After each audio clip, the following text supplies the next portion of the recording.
मध्य प्रदेश विधानसभा चुनाव में बेशक अभी कुछ महीने की देरी है, लेकिन पार्टियों के बीच वार पलटवार का दौर जारी है। बीजेपी और कांग्रेस अभी से राजनीति के मैदान में दमखम दिखाने उतर चुके हैं। दरअसल कांग्रेस के नेता राहुल गांधी के बयान पर दोनों ही पार्टियों में घमासान मचा हुआ है। पहले कांग्रेस के नेता राहुल गांधी और अब कांग्रेस के वरिष्ठ नेता जयराम रमेश, इन दोनों नेताओं के खिलाफ केंद्रीय मंत्री ज्योतिरादित्य सिंधिया ने जमकर जहर उगला।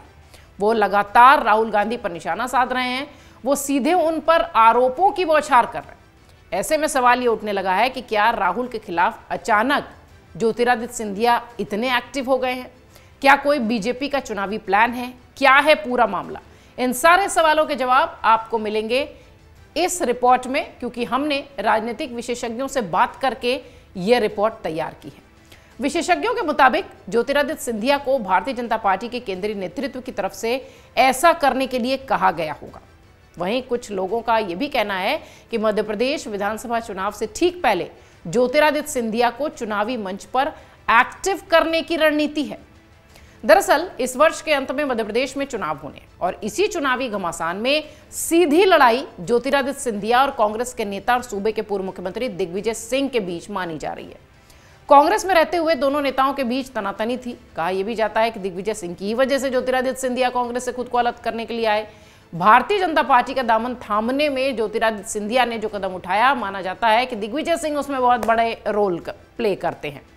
इधर मध्य प्रदेश विधानसभा चुनाव से पहले बीजेपी ज्योतिरादित्य सिंधिया के चेहरे को आगे करने की कोशिश कर रही है। कांग्रेस के खिलाफ सिंधिया की बयानबाजी चुनाव तक लगातार जारी रहेगी, ऐसा भी राजनीतिक पंडित मान रहे हैं। उन्होंने मध्य प्रदेश में बीजेपी पार्टी के प्रमुख चेहरे के तौर पर आगे रहने की बात अभी की है और सिंधिया मुखर हैं और बिना लाग लपेट के अपनी बातों को रख रहे हैं। इसका मतलब स्ट्रैटेजी के तहत ये सारी चीजें चल रही हैं, रणनीति के तहत ये काम हो रहा है।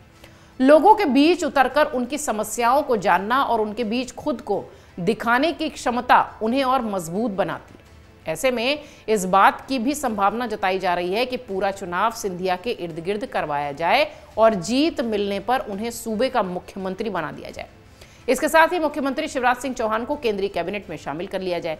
ये सारी अटकलें हैं, ये सारे राजनीतिक पंडित जो मध्य प्रदेश की सियासत को जानते हैं, वो ये सारी बातें कह रहे हैं कि इसीलिए ज्योतिरादित्य सिंधिया इतना एक्टिव नजर आ रहे हैं। राहुल गांधी को लेकर ज्योतिरादित्य सिंधिया ने क्या कहा है, ये भी आपको बताते हैं। सिंधिया ने राहुल गांधी और कांग्रेस पर तीखा हमला बोला, आरोप भी लगाया। कांग्रेस के पास कोई विचारधारा नहीं बची है, ये बात भी सिंधिया कहते नजर आए। इसके बाद उन्होंने कहा कि इस कांग्रेस के पास अब केवल एक विचारधारा बची है, जो है देशद्रोह की।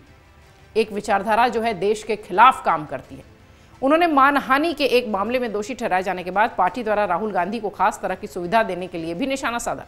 उन्होंने कांग्रेस पर न्याय व्यवस्था पर दबाव डालने और वर्तमान में चुनौतीपूर्ण स्थिति में प्रासंगिक बने रहने के लिए हर संभव प्रयास करने का आरोप भी लगाया। इधर सिंधिया ने राहुल पर हमला बोला और उधर जयराम रमेश ने ज्योतिरादित्य सिंधिया से भिड़ंत कर ली। वरिष्ठ कांग्रेस के नेता जयराम रमेश और ज्योतिरादित्य सिंधिया के बीच ट्विटर पर वाक युद्ध देखने मिला। जयराम रमेश ने ऐतिहासिक संदर्भों के हवाले से लिखा कि सिंधिया राजघराने के झांसी की रानी के साथ धोखा किया है। इस पर सिंधिया ने पलटवार किया और कहा कि अंग्रेजों के खिलाफ मराठे, सिंधिया, पेशवा और झांसी के नेवालकर एक साथ लड़े थे। साथ ही उन्होंने यह भी कहा कि कांग्रेस के नेता को विभाजनकारी राजनीति नहीं करनी चाहिए। दोनों एक साथ सोशल मीडिया पर भिड़ते दिखाई पड़े। खास बात यह रही कि जयराम रमेश ने खुद को सही साबित करने के लिए विनायक दामोदर सावरकर की किताब का हवाला दिया, तो वहीं सिंधिया ने पूर्व प्रधानमंत्री जवाहरलाल नेहरू की किताब का हवाला दिया। आप देखिए, एक के बाद एक सवाल जवाब, यानी पूरी तरह से जो वाकयुद्ध है वो सोशल मीडिया पर दिखाई पड़ रहा है।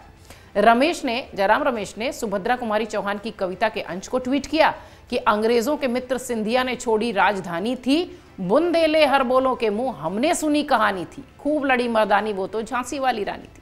इसी पर पलटवार करते हुए सिंधिया ने कहा कि कविताएं कम और इतिहास ज्यादा पढ़ें।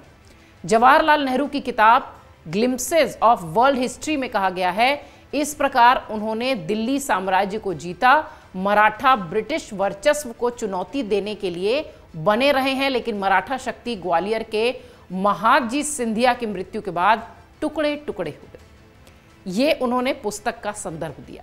इसके बाद जयराम रमेश ने एक और ट्वीट किया। आपके नए भगवान सावरकर ने भी अपनी किताब में 1857 का स्वातंत्र समर में रानी लक्ष्मीबाई, तात्या टोपे और अन्य लोगों के साथ सिंधिया की गद्दारी का जिक्र किया है। इतिहास आप भी पढ़िए।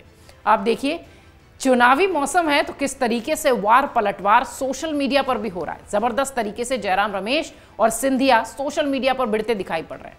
इस पर सिंधिया ने फिर जवाब दिया। कभी 1857 के वीर शहीद तात्या टोपे के वंशज पराग टोपे की लिखी किताब ऑपरेशन रेड लोटस पढ़िए, पता चल जाएगा कि अंग्रेजों के खिलाफ लड़ाई से लेकर आज तक मराठा एक है। जयराम रमेश और सिंधिया की ये सोशल मीडिया पर वाकयुद्ध चर्चा का विषय बना हुआ है। मध्य प्रदेश में चुनाव है और सिंधिया खासा एक्टिव दिखाई पड़ रहे हैं। एक रणनीति के तहत यह माना जा रहा है कि सिंधिया राहुल गांधी और कांग्रेस पर हमलावर हैं, क्योंकि उन्हें मध्य प्रदेश के केंद्र में लाना है और शायद मुख्यमंत्री का चेहरा भी बनाना है। इस बीच जयराम रमेश की जो ये टिप्पणियां आ रही हैं, निश्चित तौर पर यह बताता है कि मध्य प्रदेश का चुनाव बहुत सामान्य नहीं होने वाला है, बेहद रोमांचक और एक तरीके से कह लीजिए कि करो या मरो वाली स्थिति दोनों ही पार्टियां बनाती यहां दिख रही हैं। इसी कड़ी में सिंधिया का और जयराम रमेश का ये ट्विटर वॉर राजनीति में चर्चा का विषय बना है। अमर उजाला अब आपके टीवी पर भी। अपने स्मार्ट टीवी पर YouTube पर सर्च करें अमर उजाला, चैनल सब्सक्राइब करें और देखें ताजा खबरें, वो भी HD क्वालिटी में। और हाँ, बेल आइकन दबाना ना भूलें ताकि हर खबर हो आपके घर। अमर उजाला, निष्पक्ष, निर्भीक, निरंतर।